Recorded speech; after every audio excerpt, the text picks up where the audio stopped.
Hi y'all folks, this is Josh from HighOnAndroid.com, where we get high on Android every day. Huge shout out to Zenomax for sending me this shirt. Thanks man, owe you one.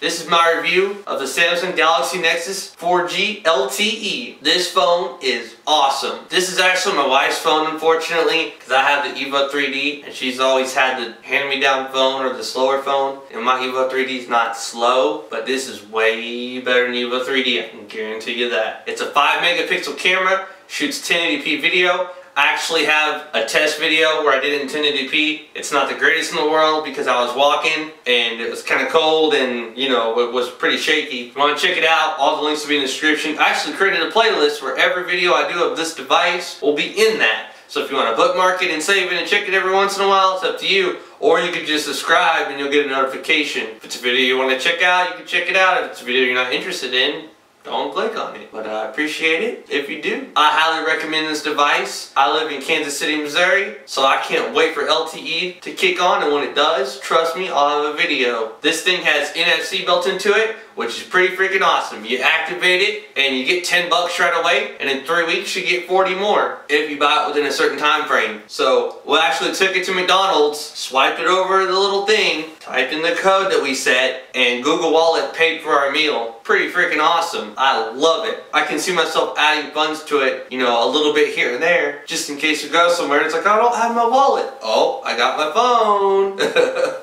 I highly recommend this device. It's very awesome. I'm gonna go ahead and change the camera around and show you a few of my favorite things about this device, besides the fact that it's just plain awesome. As you can see right there, the carrier is Sprint. Pressing right here takes you to the settings. Well, I'll go ahead and show you the About phone. Android 404. It's got 2 basebands, one for the LTE and one for the CDMA. This device only gets 3G and LTE. WiMAX is not something that they're going to carry on with. Devices will still be able to connect, but no new devices will be sold with WiMAX in them. This is ADW launcher on top of it, so your phone won't look like this unless you install an alternative launcher.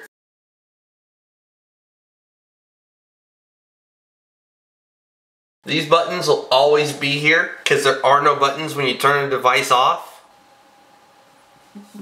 And when you get a text message or any kind of a notification, the little LED pulses and flashes.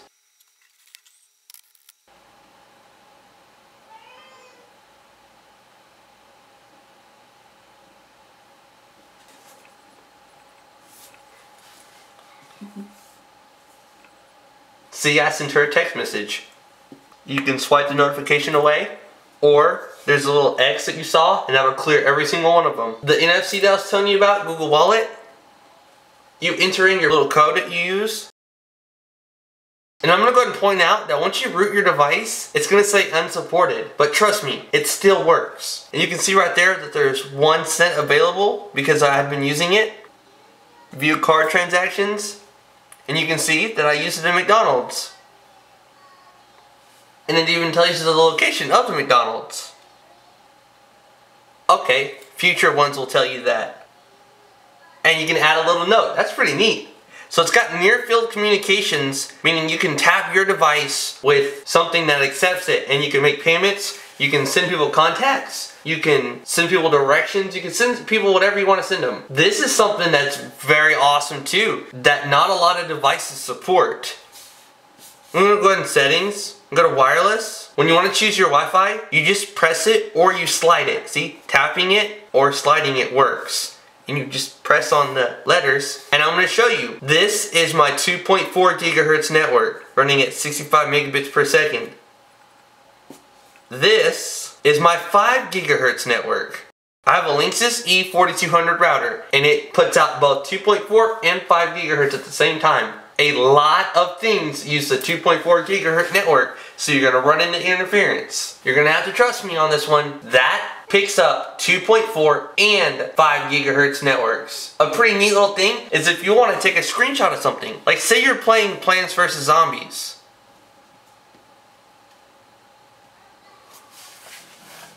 This app only displays it in this position. So when something is sideways, the buttons are always there. If you want to take a screenshot, you hold down the volume down and power for a couple seconds. I messed up there. We'll try this again. You gotta do it at the same exact time.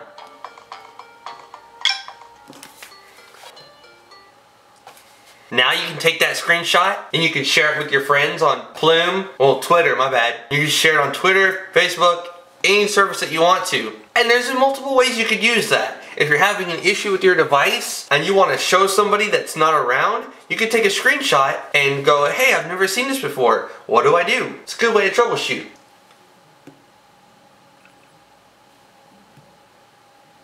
Just share it with whatever apps that you currently have installed. I do want to go ahead and show you the camera real quick.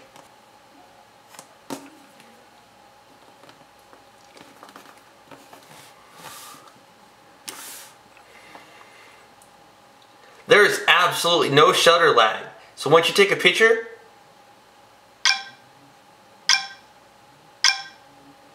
there's no delay. And the little delay that you're seeing right there is because it's using the flash. You got white balance and all this stuff. When you switch over to video, you actually have effects. On default, it's set at 720p, but you can change it to 1080. And then there's time lapse, which you can set it to every couple seconds to take 1 frame. It takes 30 frames to equal 1 second. So on that one right there, every 10 seconds, 1 frame is took. So you got to do the math on that. 1 frame every 10 seconds, 30 frames equals up 1 second. Yeah, that's a while. And then you have effects, where you can make people have big mouths and stuff. Choose your background, auto white balance. Oh, cool, you can just, I didn't even know that. And zooming in and out is pretty simple.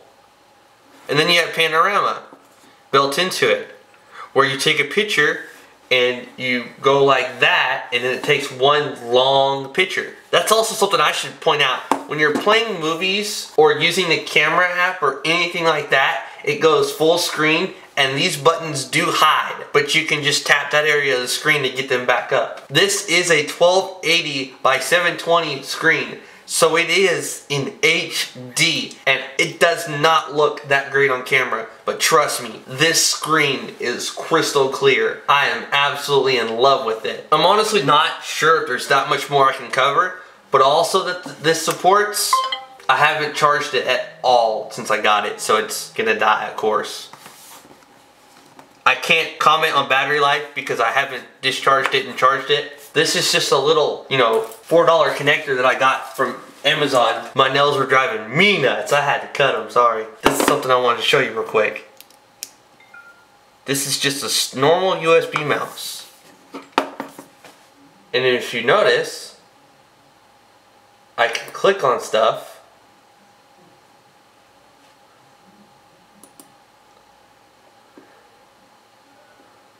It's pretty cool. You can actually even hook up like USB devices. I'm not sure how to get it to recognize the USB stuff like this, because as you see, it does light up, but I don't know how to like access it. Not sure. But you can even like hook up a keyboard, and I can type remotely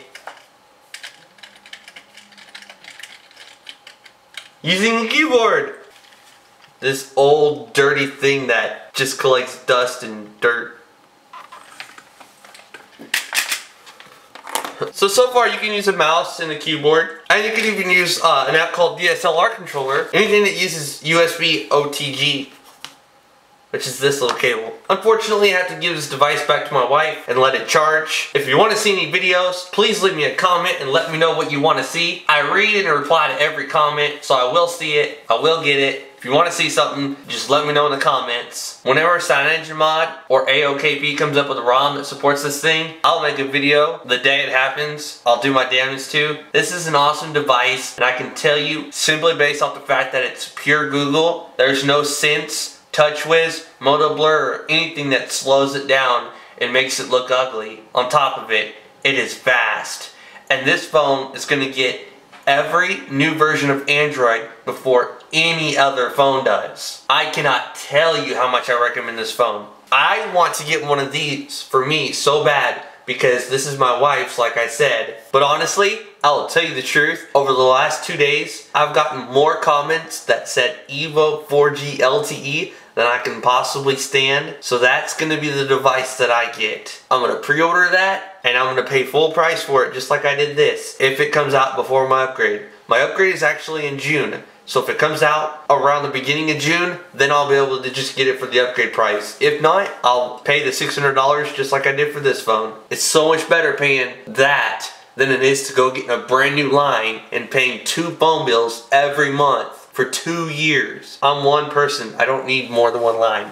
Anyways, this is What Would Josh Do? If you don't mind, please give this video a thumbs up. It helps me out a lot. And if you're new to my channel, please consider subscribing. I'm at 3,100 and I appreciate each and every one of you. And I'm going to go ahead and get this out of the way right here and right now and say it on video. I will not be getting rid of any of my devices. I will continue to do videos of the Evo 3D, especially like if CyanogenMod 9 comes out. You can bet I'll cover that. And I'm still going to keep my Evo 3D for a little while as my daily driver. I've been thinking about using the Evo Shift. Oh yeah, oh yeah. Oh yeah. I'm going to be flashing every ROM that SDX and XDA has with the Evo Shift 4G. So you'll be seeing that device a lot on my channel here soon. And also, a coworker is upgrading from her Epic 4G D700. So I'll be snatching that off of her here very soon. Sprint's going to give her like less than 60 bucks for a trade-in. And it's going to cost me around $200 to buy one on Craigslist. So $100 for an Epic 4G is not a bad deal at all. I did have one before, but my stepdad needed a phone. So I went ahead and gave it to him.